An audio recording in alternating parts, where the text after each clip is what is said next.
Ihr wollt in eurer Python-basierten App ein bisschen Spracherkennung einbauen? Überhaupt kein Problem. Ihr könnt die beste Spracherkennung benutzen, die ihr so finden könnt, und das dank den wunderbaren Python-Bibliotheken. Ja, das ist gar nicht mal so schwer. Wir werden es in relativ kurzer Zeit eigentlich hinbekommen, und was wir brauchen ist natürlich als erstes mal eine Datei, die Sprache enthält. In dem Fall Hallo Welt. Hallo Welt, das ist jetzt nicht wirklich einfallsreich, ich weiß, aber ihr könnt das ein bisschen komplexer machen, wenn ihr wollt. Und was wir natürlich machen müssen, ist die Datei hier hinzufügen. Die habe ich jetzt für euch hier drin, aber nicht in GitHub, okay? Also das heißt, ihr dürft da selber eure eigene Sprache aufnehmen. So, dann brauchen wir zwei Bibliotheken, die wir über pip installieren können.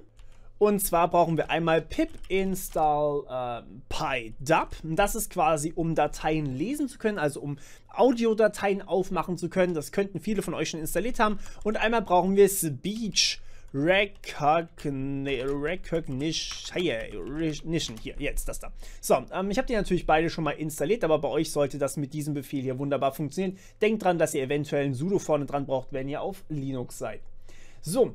Und wenn wir das haben, dann können wir schon alles schreiben, was wir wollen. Als allererstes schreiben wir uns mal unseren File-Name.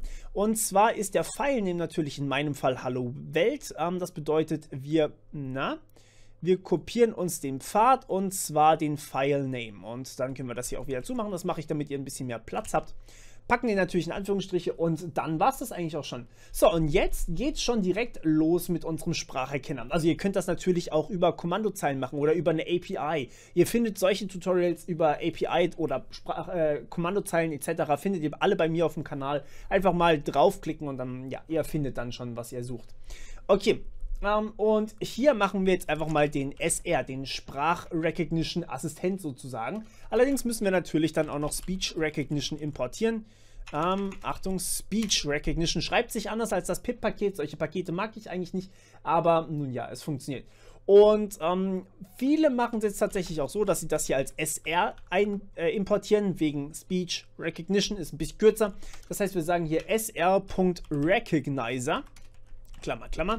Und hiermit können wir schon quasi Speech Recognition machen. Das ist allerdings natürlich jetzt ein bisschen die Frage, wie machen wir das eigentlich?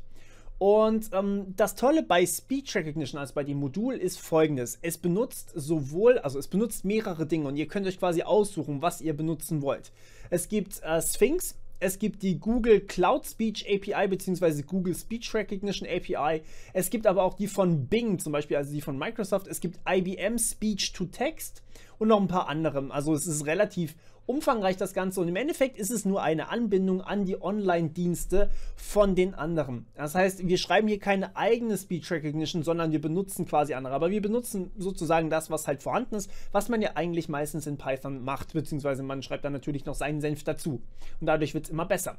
So, und hier sagen wir jetzt, wir wollen natürlich jetzt eine Audiodatei klassifizieren lassen. Das heißt, wir sagen hier with a Speech Recognition Punkt A. Jetzt muss ich vorsichtig sein. Okay, dann haben wir hier Speech, sagen wir hier mal Engine dazu. Speech Recognition Audio File.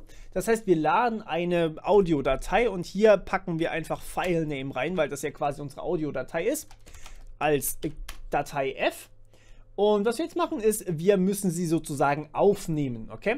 Das hört sich jetzt ein bisschen komisch an, aber das ist quasi das, was wir hier über die Datei bekommen. Also wir bekommen hier quasi einen Input und müssen den sozusagen noch in Dateien übertragen. Das machen wir über die Speech Engine .record. Und natürlich wollen wir hier die Datei F rekorden, ja, also aufnehmen. Und anschließend müssen wir sie quasi übersetzen. Und das geht also relativ schnell. Das bedeutet, wir bekommen hier innerhalb von 8 Zeilen quasi unser Ergebnis. Wir sagen hier nämlich, Text ist gleich Speech Engine .recognize. Und jetzt können wir uns hier aussuchen, was wir benutzen wollen. IBM, WIT, Bing, Sphinx, Google, Google Cloud, Houndify. Das sind quasi unsere Optionen. Wir gehen jetzt hier einfach mal mit Google und geben dem hier quasi unsere Audiodatei, also sprich Data. Und anschließend printen wir uns mal den Text aus. So, und jetzt starten wir das, und ihr seht, das sind wirklich gerade mal 9 Zeilen, wobei 2 leer sind. Ja, also diese zwei Zeilen sind leer, diese Zeile hier ist Import. So, und jetzt sehen wir hier Hello Vans. Ja, ihr seht, was das Problem ist. Das heißt, wir haben hier definitiv nur englische Erkennung erstmal. Aber das Ganze können wir auch umgehen natürlich und sagen hier einfach Language ist gleich. So, jetzt müssen wir ein bisschen aufpassen, was wir hier genau schreiben. Und zwar kommt am Anfang erstmal sozusagen der Sprachencode, also quasi was für eine Sprache sprechen wir und was für ein Dialekt sprechen wir. In meinem Fall dürfte das hoffentlich Deutsch sein, aber es gibt natürlich auch noch andere Dialekte, Schweizerdeutsch. Ich weiß nicht, ob das ein separater Dialekt ist oder ob der auch supported wird. Das müsst ihr dann jeweils gucken. Aber zum Beispiel, es gibt für den englischen Fall EN-US, aber auch EN-GB, falls ihr einen British Accent habt, ne? Aber ja, genau, also wir gehen hier mal auf language.de-de und jetzt gucken wir nochmal nach und jetzt sehen wir hier plötzlich Hallo Welt. Und das ist schon sehr beeindruckend. Also ich meine, wir haben hier eine Spracherkennung in quasi 7 Zeilen geschrieben. So, ich habe jetzt mal das Ganze ein kleines bisschen aufgeräumt für euch. Die Audios sind in einem extra Ordner Audio und ich habe das Ganze hier mal in eine Datei gekapselt. Okay, was genau ich jetzt gemacht habe, ich habe hier noch eine Long hinzugefügt und die ist eine kleine Mini-Überraschung sozusagen für euch. Ihr seht also gleich, es geht auch mit einer sehr großen Datei, aber es dauert auch seine Zeit. Und mal gucken, wer von euch diesen wundervollen Text kennt. Schreibt mir ganz kurz in die Kommentare, was ihr dazu meint. Ja, genau, also das ist im Endeffekt der Text dazu und ich werde den jetzt nicht nochmal vorlesen, ich finde ihn so schon bescheuert genug, aber ihr könnt ihn ganz kurz hier mal mitlesen. Also das ist tatsächlich wirklich, wirklich gut. Namens die NATO-Nachahmer, es ist interessant, ja. Also manche Sachen sind natürlich falsch, aber mal gucken, wer drauf kommt, wo ich diesen Text her habe. Ich denke, der ist unter euch Infos und euch Nerds dann doch schon ein bisschen bekannter. So, das ist quasi eure kleine Challenge für heute sozusagen, wenn ihr das Ganze selber machen wollt. Okay, aber wir haben natürlich noch das eine Problem. Was heißt Problem? Wir haben noch die eine Challenge. Wir wollen das Ganze natürlich auch noch vom Mikrofon einlesen. Und dazu brauchen wir nicht PyAudio, sorry, das war falsch, sondern wir brauchen from Microphone. Und hier müssen wir jetzt natürlich ein bisschen mit Mikrofon arbeiten. Und zwar, in dem Fall müssen wir auch ein kleines bisschen tricky werden, sage ich jetzt mal. Und zwar sagen wir hier mal Speech, wobei wir die Speech Engine eigentlich für beide benutzen können. Das bleibt dieselbe. Die Speech Engine packen wir hier hoch. Und dann sagen wir hier from Microphone with Speech Engine.micro. Ah, Quatsch. Nicht die Speech Engine, sondern sr.microphone. Und zwar as micro. So. Und was wir jetzt hier machen, ist Folgendes. Wir wollen was recorden. Das heißt, Audio ist gleich speechengine.record. Und hier sagen wir natürlich, wovon wollen wir recorden? Naja, natürlich vom Mikrofon. Und wir sagen Duration, die müssen wir irgendwie setzen. Aktuell ist sie auf None gesetzt, das heißt, ihr recordet einfach so lange, bis ihr abbrecht. Ich würde jetzt hier tatsächlich einfach mal 5 Sekunden recorden, das sind 5 Sekunden. Und hier sagen wir jetzt mal Recording. Oh ja, das sollte ich vielleicht in Anführungsstriche packen. Ups. Und natürlich fangen wir oben drüber an mit Recorden. Und wenn wir fertig sind, dann schreiben wir Recognize. Ups, Recognition. Warum nicht Recognition? So. Und hier sagen wir dann, okay, quasi wieder genau derselbe Vorgang. Wir bekommen den Text über Audio, beziehungsweise über die Speech Engine.recognize Google. Das ist auch wieder von Google. Und wir laden natürlich auch hier wieder Audio hoch und printen am Ende den Text. Ihr könnt das gerne noch anpassen, dass ihr den Text hier eigentlich returnt. Das ist vielleicht die angenehmere Variante. Return Rex, na, wer kennt es nicht? Return Text. Und hier Return Text.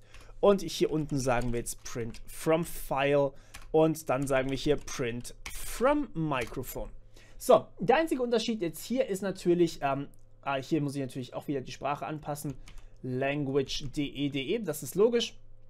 Aber der einzige Unterschied ist jetzt hier, wenn ich das jetzt starte, werden wir gleich sehen, okay, achso, ich sollte vielleicht die kleinere Datei nehmen oder das hier auskommentieren. Das wird nämlich ein bisschen dauern, bis das fertig ist. Genau, wir sehen hier, could not find PyAudio, check installation. Und das machen wir jetzt noch ganz kurz. Wir müssen nämlich hier einfach über pip install PyAudio. Jetzt ist das Ganze allerdings ein kleines bisschen abhängig von eurem System. Oh, und wir sehen hier gerade bei mir, das ist wunderschön, dass der Fehler heute kommt. Und das liegt daran, dass hier tatsächlich, sagen wir mal, Windows ist ein bisschen eigen, was die Installation von Pi Audio angeht, genau wie viele andere Systeme leider auch. Das bedeutet, unter Windows machen wir live. Linux und Mac sind ein bisschen einfacher, was das angeht. Unter Linux braucht ihr im Endeffekt die Dependencies, also ihr braucht Pi Audio, das ist einmal, das kriegt ihr auch über apt-get bzw. pacman installiert. Ihr braucht aber, wie gesagt, Python Pi Audio über pacman oder apt-get.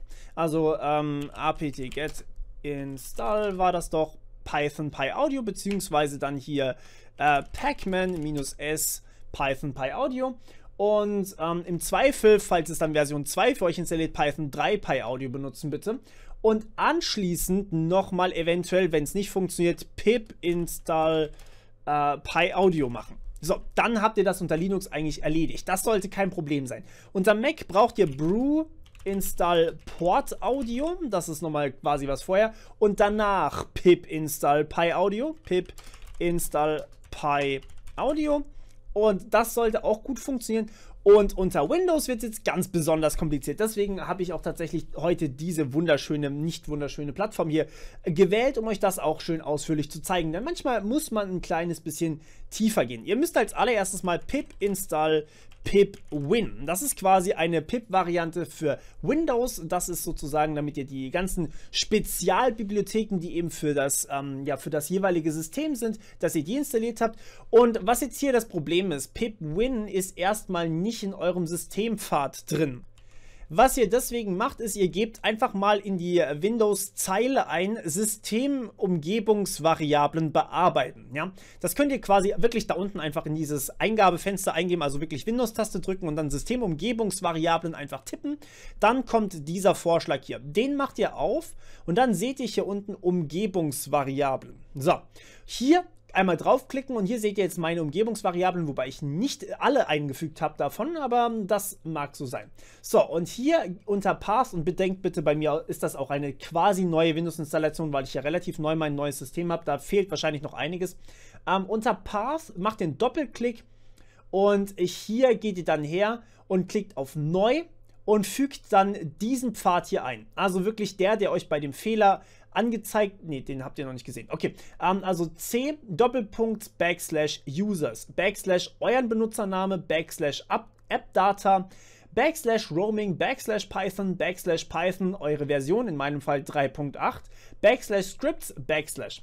Okay, das ist quasi das, was ihr hier haben müsst. Und dann habt ihr Zugriff auf die ganzen Python-Sachen, die ihr brauchen könntet.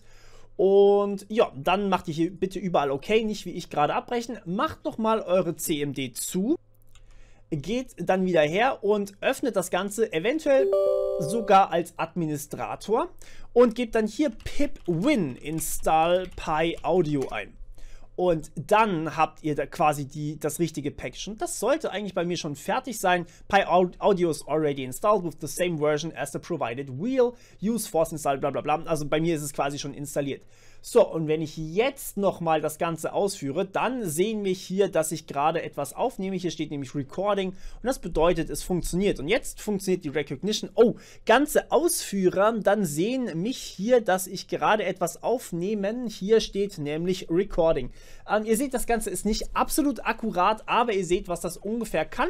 Und ja, das ist eigentlich ein ganz cooles Projekt, wenn man mal irgendwie Spracherkennung möchte, eventuell vom Mikrofon, eventuell auch einfach nur von einer Datei. Und ja, wenn euch das gefallen hat, dann ja, sagt mir das gerne, dann machen wir natürlich noch mehr in diese Richtung. Ich pushe das jetzt gleich noch auf GitHub drauf, da könnt ihr das Ganze dann auch finden. Und ja, wir hören uns wieder beim nächsten Mal. Bis dann, ciao.